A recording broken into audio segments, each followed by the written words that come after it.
सावन का महीना था। बारिश की हल्की बूंदें धरती को ताजगी से भर रही थीं। चारों ओर हरियाली फैली हुई थी और गांव के लोग अपने रोजमर्रा के कामों में व्यस्त थे।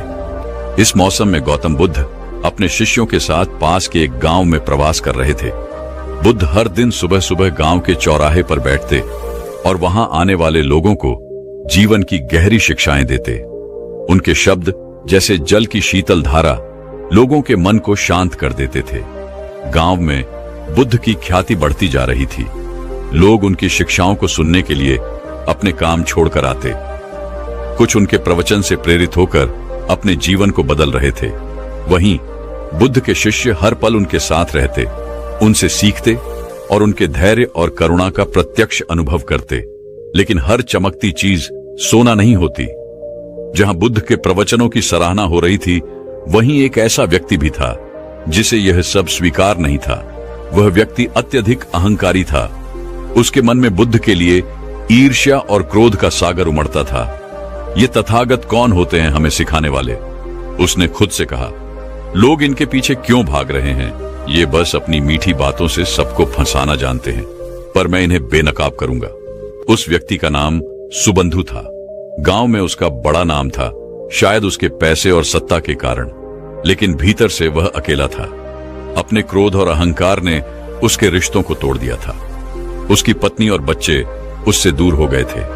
उसका गुस्सा उसकी सबसे बड़ी कमजोरी बन चुका था, लेकिन वह इसे स्वीकार करने को तैयार नहीं था। एक सुबह जब गांव के लोग बुद्ध के प्रवचन सुनने के लिए इकट्ठा हो रहे थे, सुबंधु ने यह तय कर लिया कि वह बुद्ध के सामने उनका मान मर्दन करेगा। उसके मन में एक योजना थी। उसने अपने घर से बाहर निकलते हुए अपने मन में कहा, आज मैं इनकी तथाकथित शांति को तोड़कर दिखाऊंगा। देखता हूं ये मेरी बातों का जवाब कैसे देते हैं। गांव का चौराहा लोगों से भर चुका था। हर कोई ध्यान से बुद्ध की बातों को सुन रहा था। बुद्ध कह रहे थे, मनुष्य का सबसे बड़ा शत्रु उसका अपना अहंकार है। जब तक हम इसे पहचानते नहीं, तब तक हम शांति को नहीं पा सकते। सुबंधु ने यह सुनते ही अपनी मुट्ठी भींच ली। उसके चेहरे पर गुस्से की लहर दौड़ गई। वह तेजी से भीड़ को चीरते हुए आगे बढ़ा। उसकी आंखों में क्रोध साफ झलक रहा था, लेकिन बुद्ध वह शांत बैठे थे, जैसे किसी झील की सतह पर हवा भी न चल रही हो। गांव के चौराहे पर सैकड़ों लोग इकट्ठा हो चुके थे। बुद्ध का उपदेश चल रहा था। उनकी वाणी में ऐसी गहराई थी कि हर कोई मंत्रमुग्ध होकर सुन रहा था। लोग शांत थे, जैसे समय थम गया हो।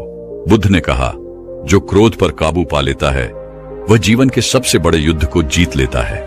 तभी अचानक भीड़ को चीरता हुआ सुबंधु क्रोध से भरा हुआ तेज कदमों से आगे बढ़ा। उसके चेहरे पर उबलता गुस्सा और कटुता साफ दिखाई दे रही थी। उसकी आवाज गूंज उठी, तथागत, आप कौन होते हैं हमें उपदेश देने वाले? क्या आप सोचते हैं कि आप यहां आकर हमें सिखाएंगे कि कैसे जीना है? ये सुनते ही लोगों की निगाहें सुबंधु की ओर मुड़ गईं। सबके चेहरों पर आश्चर्य और असमंजस था। आनंद और अन्य शिष्य चौंक गए। आनंद ने सुबंधु की ओर गुस्से से देखा, लेकिन बुद्ध, वह अभी भी शांत बैठे थे, जैसे कुछ हुआ ही ना हो। सुबंधु ने अपनी आवाज और तेज करते हुए कहा, आपके ये प्रवचन, ये दिखावा है। आप खुद को महान समझते हैं, लेकिन मुझे आप जैसे साधु बहुत मिले हैं जो बस शब्दों के जाल में लोगों को फंसाते हैं। आप झूठे हैं। उसकी बातें अब अपमानजनक होती जा रही थीं। वहां खड़े लोग असहज हो गए। आनंद ने आगे बढ़कर कहा, तुम्हें नहीं पता तुम किससे बात कर रहे हो? भगवान बुद्ध के लिए इस तरह के शब्द मत बोलो। बुद्ध ने आनंद की ओर हाथ उठाकर इशारा किया, आनंद, रुक जाओ। हर व्यक्ति अपनी पीड़ा को व्यक्त करता है, इसे प्रकट करने दो। सुबंधु ने बुद्ध की इस शांति को देखकर और भी तीखी बात कहनी शुरू कर दी। देखा, यही तो है आपका नाटक, यह चुप रहकर सब सहने का दिखावा। पर मैं जानता हूं भीतर से आप भी मुझसे डरते हैं, इसीलिए कुछ नहीं बोलते, है ना? शिष्य अब और अधिक क्रोधित हो रहे थे, लेकिन बुद्ध, उनकी आंखों में अभी भी करुणा झलक रही थी। उन्होंने सुबंधु की हर बात को धैर्यपूर्वक सुना। उनके चेहरे पर न तो क्रोध था न असहजता।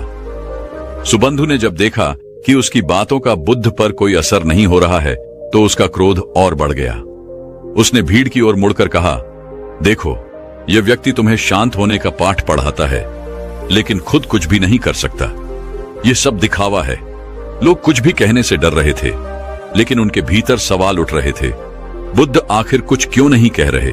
वे क्यों इसे सहन कर रहे हैं? सुबंधु की तीखी बातें चलती रहीं। हर शब्द जैसे आग की चिंगारी बुद्ध की ओर फेंका जा रहा था, लेकिन बुद्ध का धैर्य चट्टान की तरह स्थिर था।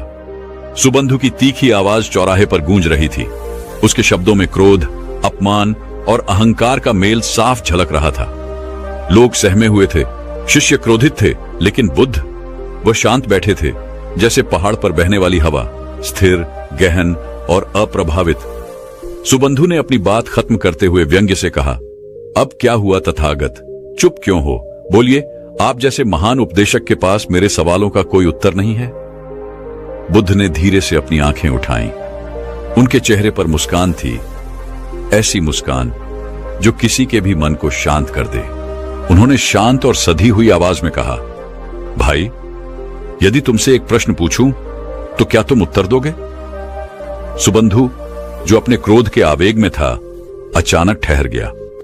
वह थोड़ा चौंक गया, लेकिन अपने स्वर को तीखा रखते हुए बोला, पूछो, तुम्हारा सवाल भी सुन लेते हैं। बुद्ध ने अपनी जगह पर स्थिर बैठते हुए कहा, यदि कोई व्यक्ति किसी को उपहार देता है और वह उपहार लेने से इनकार कर दे, तो वह उपहार किसके पास रहता है? सुबंधु को यह सवाल सुनकर समझ नहीं आया कि इसका क्या मतलब है। उसने व्यंग्य से हंसते हुए कहा, यदि कोई उपहार नहीं लेता तो जाहिर सी बात है, वह उस व्यक्ति के पास ही रहेगा जिसने उसे दिया। बुद्ध ने उसी शांति से उत्तर दिया, बिल्कुल सही कहा तुमने। और अब सोचो, तुम जो मुझे क्रोध, अपशब्द और अपमान का उपहार दे रहे हो, यदि मैं उसे स्वीकार न करूं तो यह उपहार किसके पास रहेगा? बुद्ध के शब्दों ने जैसे पूरे माहौल को स्थिर कर दिया। हर कोई स्तब्ध था। सुबंधु, जो अब तक आत्मविश्वास से भरा था, अचानक खामोश हो गया। उसने अपनी आंखें झुका लीं। बुद्ध ने अपनी बात को आगे बढ़ाया, भाई, क्रोध और अपमान भी वैसे ही हैं जैसे कोई उपहार। यह देने वाले का अपना चयन होता है, लेकिन लेने वाले का भी अधिकार है कि वह इसे स्वीकार करे या नहीं। मैं तुम्हारे क्रोध और अपमान को स्वीकार नहीं करता, इसलिए यह तुम्हारे पास ही रहेगा।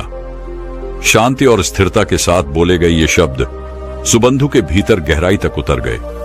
वहां खड़ी भीड़ भी एकदम शांत हो गई। आनंद और अन्य शिष्य बुद्ध की बातों से प्रभावित होकर उन्हें निहार रहे थे। सुबंधु ने पहली बार अपने भीतर कुछ अजीब सा महसूस किया। वह समझ नहीं पा रहा था कि यह क्या था, शर्म, आत्ममंथन या कुछ और। लेकिन एक बात स्पष्ट थी, उसके शब्दों का बुद्ध पर कोई प्रभाव नहीं पड़ा था। इसके विपरीत उनके शब्द उसके भीतर एक तूफान पैदा कर चुके थे। सुबह का सूरज अब सिर पर आ चुका था। चौराहे पर पसरी खामोशी टूटने का नाम नहीं ले रही थी। बुद्ध के शब्द अभी भी हवा में गूंज रहे थे। क्रोध और अपमान देने वाले के पास ही रहते हैं यदि उन्हें स्वीकार न किया जाए। सुबंधु वहां खड़ा था, लेकिन उसकी आंखों में अब वह क्रोध नहीं था। वह चुपचाप सिर झुकाए वापस चला गया। भीड़ में सन्नाटा था, मानो सबने कोई अद्भुत चमत्कार देख लिया हो। जैसे जैसे लोग वहां से लौटने लगे, बुद्ध के शिष्य आनंद के मन में सवालों का तूफान उठने लगा। वह खुद को रोक नहीं पाया और बुद्ध के पास आकर बोला, भगवान, मैं समझ नहीं पा रहा हूं। वह व्यक्ति आपको अपमानित कर रहा था, आपके बारे में अपशब्द कह रहा था, और फिर भी आपने उसे कुछ नहीं कहा, न डांटा, न कोई प्रतिक्रिया दी। आखिर आपने ऐसा क्यों किया? बुद्ध ने आनंद की ओर देखा। उनकी आंखों में करुणा और धैर्य का मेल था। उन्होंने धीरे से पूछा, आनंद, अगर कोई तुम्हें गुस्सा दिलाने की कोशिश करे तो क्या तुम्हें गुस्सा आना जरूरी है? आनंद ने थोड़ी झिझक के साथ उत्तर दिया, भगवान, गुस्सा तो स्वाभाविक है जब कोई अपमान करे या भला बुरा कहे, लेकिन आपने कैसे यह सब सह लिया? मैं तो उस व्यक्ति पर क्रोधित हो गया था। बुद्ध मुस्कुराए। उन्होंने आनंद को अपने पास बैठने का संकेत दिया। आनंद, बुद्ध ने कहा, गुस्सा स्वाभाविक नहीं है, यह एक प्रतिक्रिया है, और हर प्रतिक्रिया हमारे अपने मन का चयन होती है। अगर मैं सुबंधु की बातों पर गुस्सा करता तो मैं उसकी तरह हो जाता। क्या मैं चाहता हूं कि मेरा मन उसके गुस्से से प्रभावित हो जाए? आनंद ने ध्यान से सुना, लेकिन उसकी जिज्ञासा कम नहीं हुई। उसने फिर पूछा, लेकिन भगवान, क्या आपको दुख नहीं हुआ? वह व्यक्ति आपकी निंदा कर रहा था। क्या आप उस अपमान को महसूस नहीं कर सके? बुद्ध ने एक गहरी सांस ली और मुस्कुराते हुए बोले, आनंद, अपमान तब तक नहीं पहुंचता जब तक हम उसे अपने भीतर जगह न दें। अगर कोई व्यक्ति आग लेकर आए और हम उसे ईंधन न दें, तो क्या वह आग जल पाएगी? मैं तो केवल करुणा का अभ्यास करता हूं, और करुणा का अर्थ है दूसरों की पीड़ा को समझना। सुबंधु के शब्दों में उसकी पीड़ा झलक रही थी। वह अपने भीतर के संघर्ष से लड़ रहा था, तो फिर मैं क्यों उसका गुस्सा अपने अंदर प्रवेश करने दूं? आनंद का चेहरा सोच में डूब गया।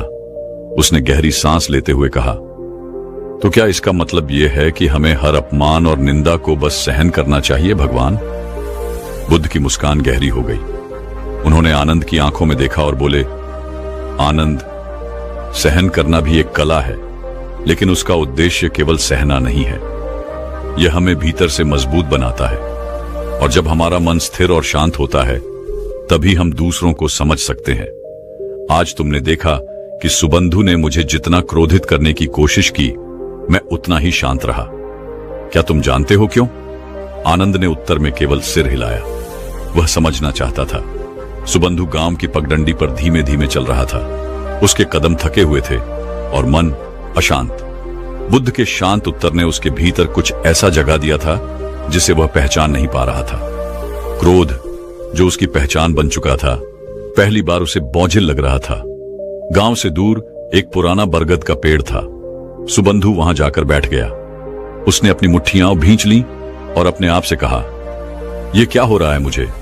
मैं हमेशा सही रहा हूं। लोग मुझसे डरते हैं, मेरा सम्मान करते हैं, लेकिन आज उस तथागत के सामने ऐसा क्यों लगा कि मैं हार गया हूं?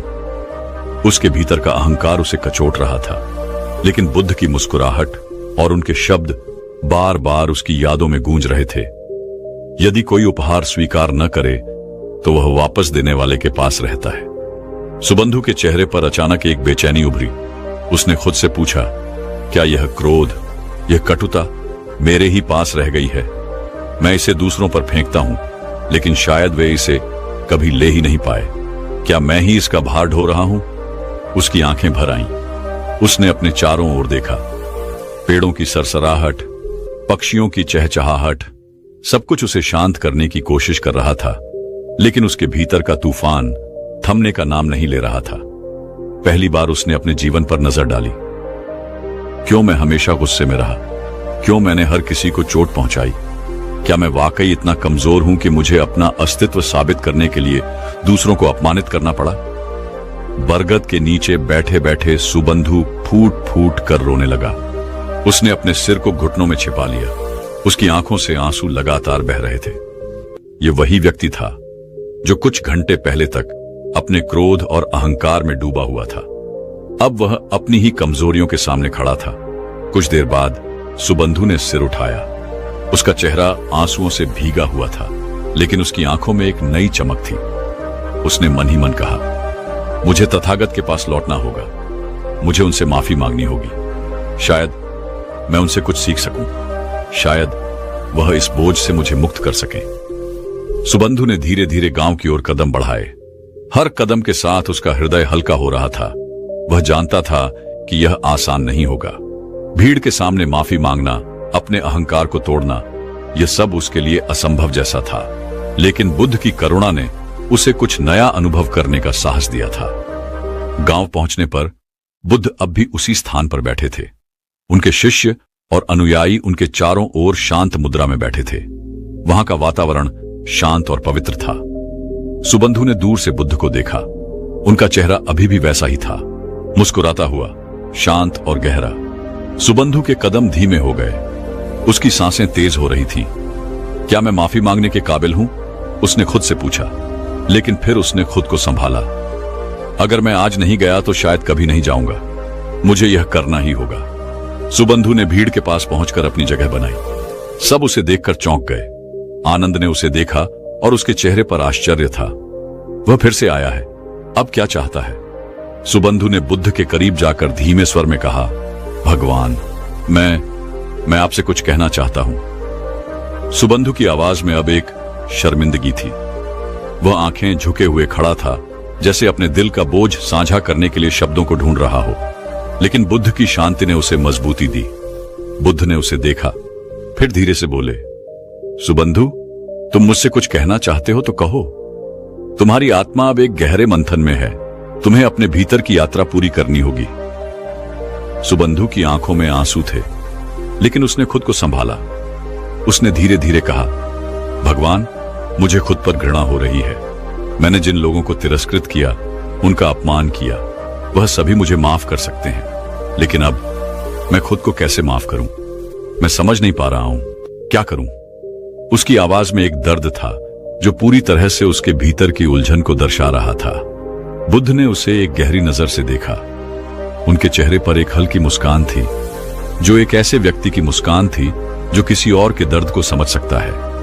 उन्होंने धीमे स्वर में कहा, तुम्हारे शब्द, तुम्हारा क्रोध, तुम्हारा अहंकार, ये सब तुम्हारे भीतर के अंधकार से आते थे, लेकिन यह अंधकार तब तक नहीं रहता जब तक तुम उसे अपनी चेतना से बाहर नहीं निकालते।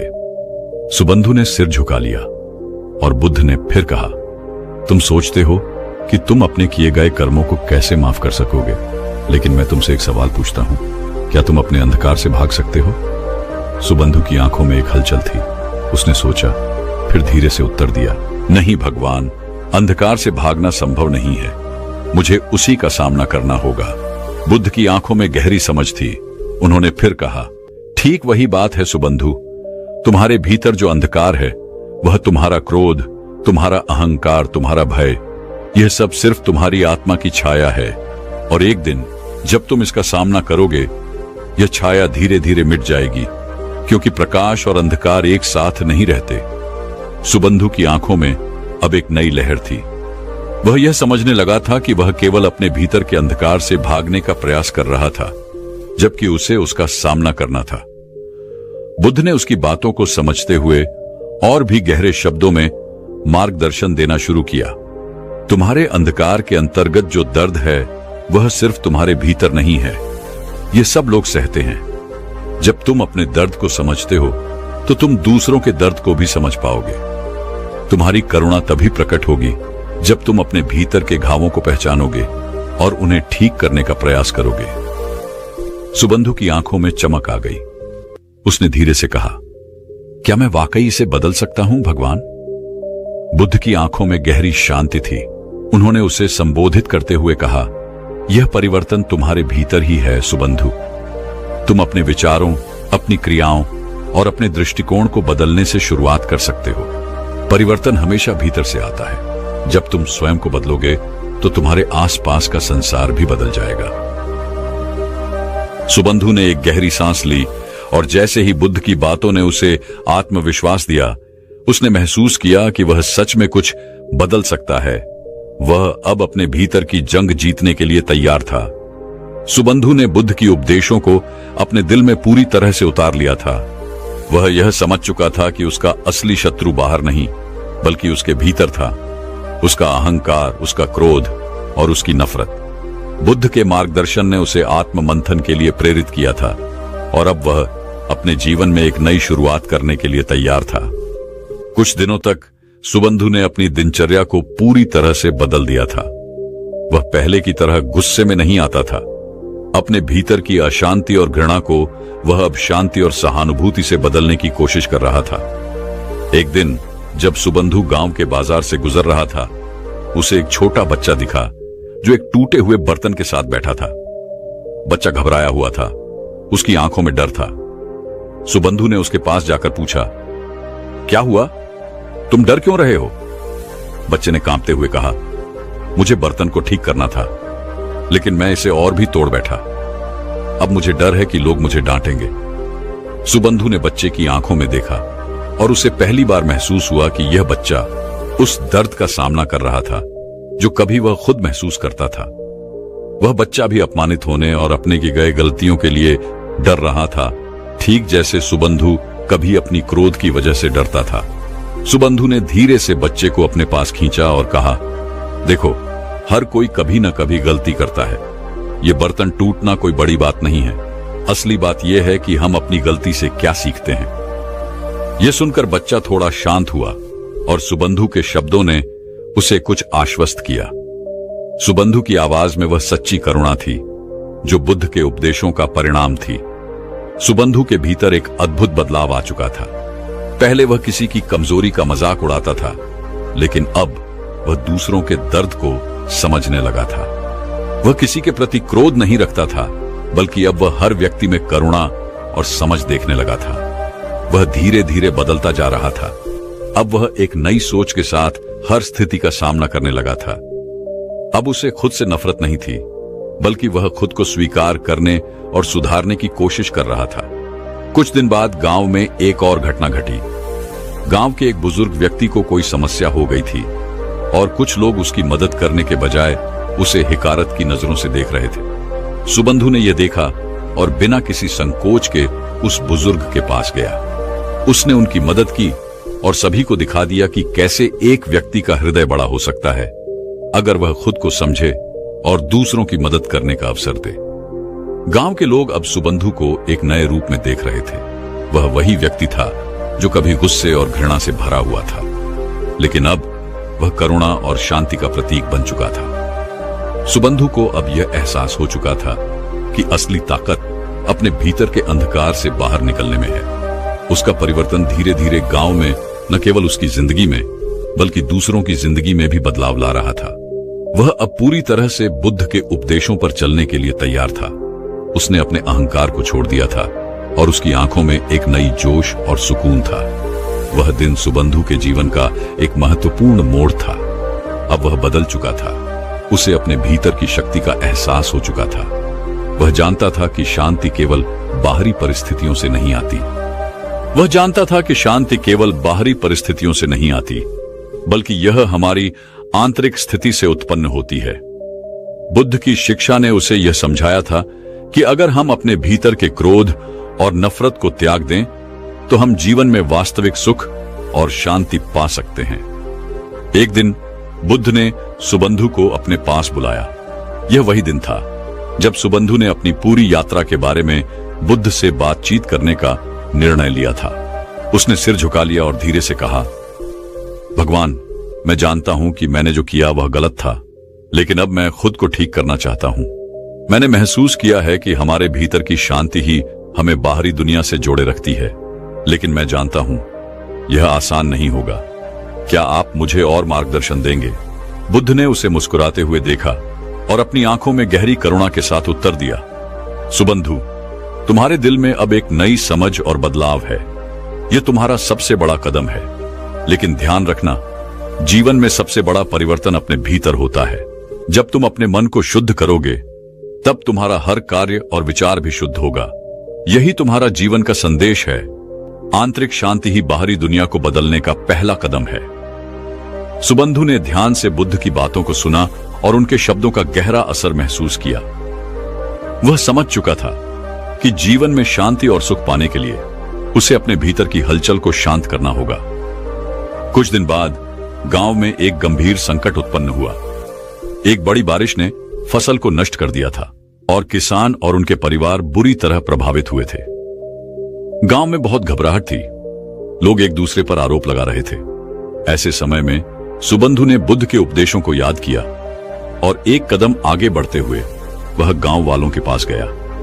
उसने उन्हें समझाया, देखो, हम सबके जीवन में दुख आते हैं, लेकिन यदि हम एक दूसरे का साथ नहीं देंगे तो हम कभी भी इस दुख से बाहर नहीं निकल पाएंगे।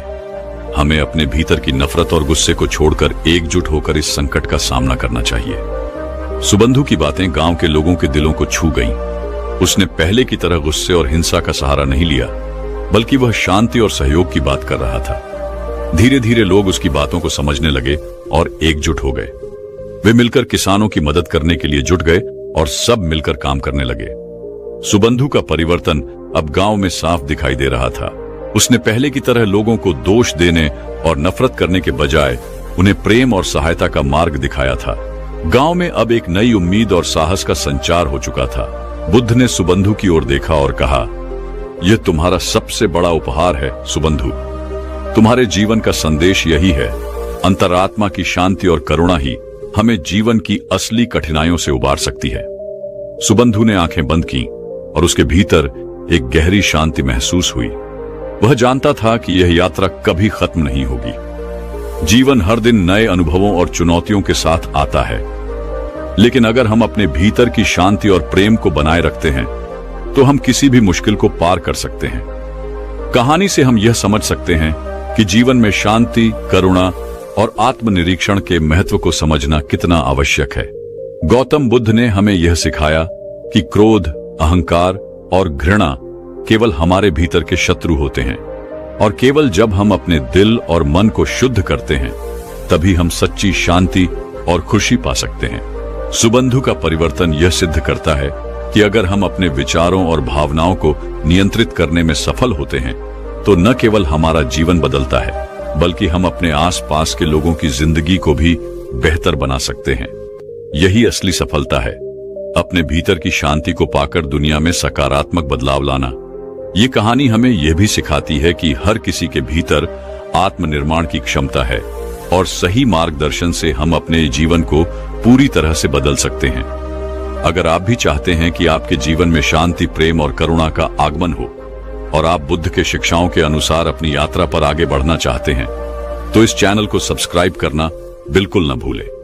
हमारे चैनल पर हम हमेशा आपके लिए ऐसे प्रेरणादायक और जीवन बदलने वाली कहानियां लाते हैं जो न केवल आपको सोचने पर मजबूर करे, बल्कि आपको अपने जीवन में सुधार करने का हौसला भी दें। तो अगर आपने अभी तक हमारे चैनल को सब्सक्राइब नहीं किया है तो अभी सब्सक्राइब करें और साथ ही बेल आइकन पर क्लिक करें ताकि आपको हमारे वीडियो का तुरंत नोटिफिकेशन मिल सके। हम हर हफ्ते नई नई प्रेरणादायक और सीख देने वाली वीडियो लेकर आते हैं ताकि आप भी एक बेहतर इंसान बन सकें। अगर आपको यह वीडियो पसंद आया हो तो कृपया लाइक और शेयर जरूर करें ताकि यह संदेश और भी लोगों तक पहुंचे। और यदि आपके मन में कोई सवाल या सुझाव हो तो हमें नीचे कमेंट्स में जरूर बताएं। धन्यवाद। हमारे चैनल के साथ जुड़े रहें, क्योंकि यहाँ हम आपके जीवन को और बेहतर बनाने के लिए हमेशा कुछ नया लेकर आते हैं।